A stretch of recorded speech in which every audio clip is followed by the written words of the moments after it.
Today I'm going to give you 2 rules that you can follow in order to know whether you should sell your investments or whether you should hold on to them a little bit longer. Knowing when to cash out your investments is one of the hardest things to do in Sorare, but if you can do it well, it makes you an elite pro trader. Rule number 1, sell your cards if you believe you can get a card in the same tier at a cheaper price, or if you believe you can get a card in a better tier at the same price.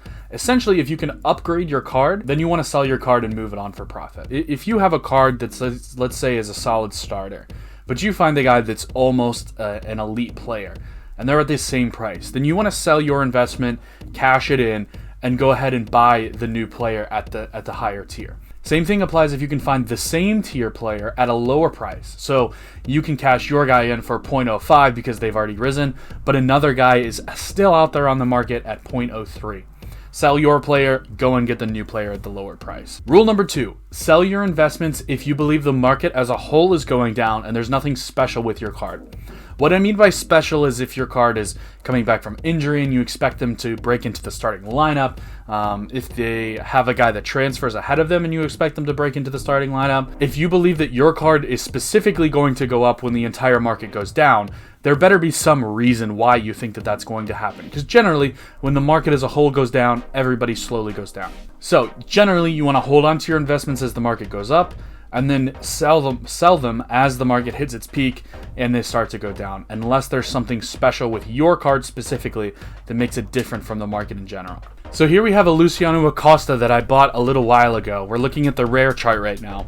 And the decision is, do I sell off from this position right here now that it's gone all the way up to here? In this case, I'm choosing to hold the card because there's nothing special about the card. It's just going up with the market.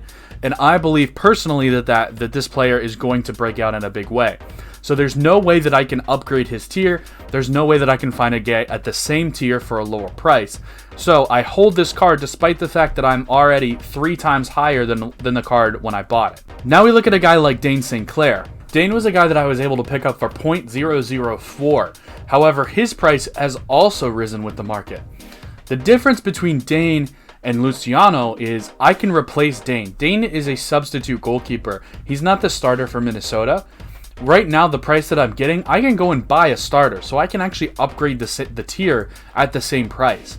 So I would want to sell Dane and go and invest that money in another goalkeeper that is a starter. Trading is a complicated game. It takes a lot of experience to know where the market is, where the market's going, and kind of get used to the general feel of the tiers.